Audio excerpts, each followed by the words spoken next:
Good morning, everybody. Just want to remind everybody that this Bible study and devotional is not associated with any company, institution, or denomination. It's just a group of believers that wanted to do something on Wednesday to kind of have something midweek to kind of keep us going and keep our week headed in the right direction. If you have somebody you want to invite, you can feel free to send out that that text reminder that we send out on Tuesday. You can forward that to them, or you can have them type in the word Game Changer and send that to 474747, and that'll get them set up and where they can sign up to be a part of the reminders that go out on Tuesday evening. Today we're going to, the main thing that scripture that I'm going to focus on is Proverbs 19:21. Many are the plans in a person's heart, but it is the Lord's purpose that prevails. Well, my wife and I were at the point where we were getting very close to graduating from college.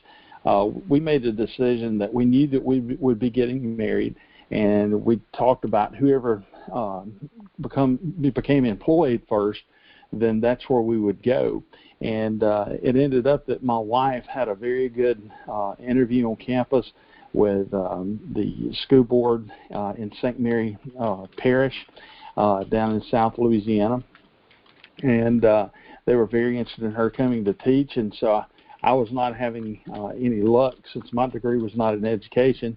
And we received a phone call from the human resources director for the school board there, and he asked that we both come down, and he wanted to interview her, but he wanted me there because he knew that we were getting married and I would be a package deal, and that he would try to talk to me and see what my interests were, and he thought he could help me find a job in that area.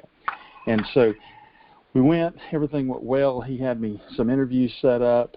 Things were, looking positive, and my wife ended up getting a job in the hometown that we were in.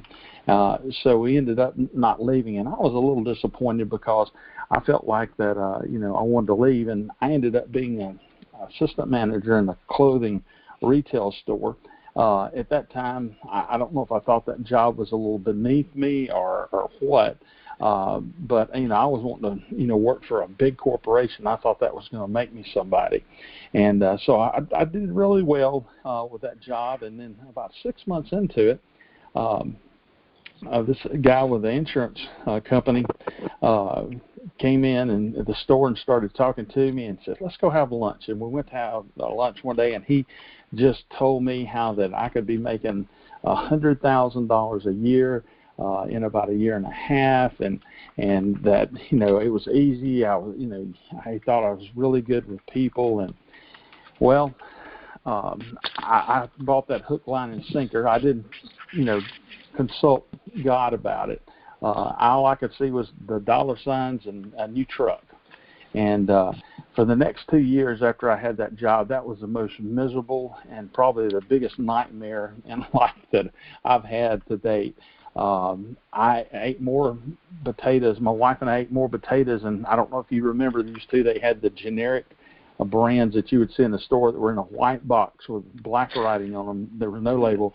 I ate more of that macaroni and cheese and potatoes for 6 months before I finally got out of that job. And so God, I found myself on my knees and told God, "Hey, I need help. I've made a mess out of this." And so God provided me another job, and 12 years later, I found myself working for someone that probably was the absolute worst boss that I've ever had. I can't tell you why, but there was something about me that it just set him off, and I remember sitting at my desk one morning, and I said, "God, I don't know why you got me here, but if you want me out of this, you're going to have to help me because I've got a family to take care of." And a year later, God provided. I had to be patient and wait, but God provided another job for me. A lot of times I have found myself, in a position to where that I have not sought God's purpose for my life, and boy, I have made a mess of it. Just because of I thought that what I had planned was the best thing. and it didn't align with what God had. And when I look back, I can see how that God, His plan worked out well. When we didn't get we didn't go to St. Mary Parish, where my wife had a job that she could have there.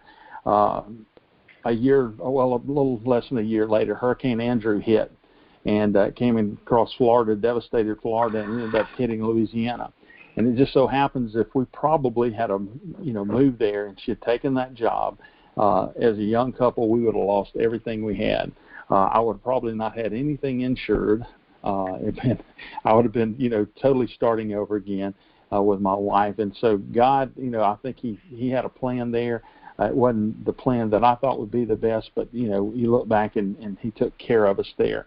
And in Him getting me out of a situation with a bad supervisor, one of the best things that I ever had happen to me, was being able to switch companies, and I look back and God's will was for me to move, and part of that was making me probably uncomfortable where I was at with a supervisor that I had, but it all worked out. So I got to thinking, what are the keys to following God's will?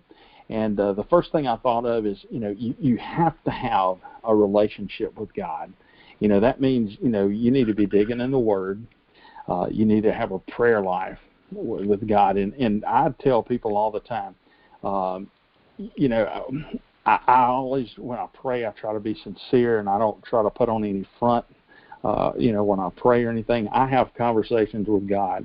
And sometimes me and God fuss at each other. He's telling me, hey, boy, you need to get you need to get this taken care of like this. And I'm saying, well, God, it'd be easier, we have that conversation like that. And because I want that relationship with God, just like I have relationships with people in life. I want to have that relationship when I talk to Him, and He steers me certain ways. And sometimes I can say, hey, I don't like this, but, show me why. So I think that, you have to have that relationship, with Him, and you have to be walking with Him every day. It says in Proverbs 3:5-6, it says, trust in the Lord with all your heart and lean not on your own understanding. In all your ways acknowledge Him, and He shall direct your paths. The second thing is, I think you really have to surrender to God. Like I say, many times, we're saying we're seeking God's will, and and God's laying it out there before us, and we just aren't willing to accept what God has out there. But we have to surrender to that, and I'll give you an example of that. My wife and I went through a period of infertility, and man, I might have told some people on this call before, I had been checked out by doctors. She had been the doctors. I was so sick of it. And, the doctors kept coming back and saying, well, there's nothing wrong. And I remember one day, after doing my Bible study, I said, God, maybe there's a kid out there that needs to be adopted. Maybe there's somebody out there that you have for us, but I'm going to leave this in your control. And 2 months later, we were expecting. And I truly believe that in that time period, I just had not turned it over to God, and I had not surrendered to Him. But when I did, that's when God blessed us. And so, I urge you to surrender to God's will and, be open, to follow Him. It says in Romans 12:1-2, I beseech you, therefore, brethren, by the mercies of God, that you present your bodies as a living sacrifice, holy, acceptable to God, which is your reasonable service. And do not be conformed to this world, but be transformed by the renewing of your mind, that you may prove what is good and acceptable and perfect of God. And the third thing is, I think you have to seek godly input. I think God puts people in our lives that are godly and have some life experiences that can help direct us. And I think that you need to find a godly mentor that you can turn to. My first one I have is my father-in-law. After my dad died, he became another father to me.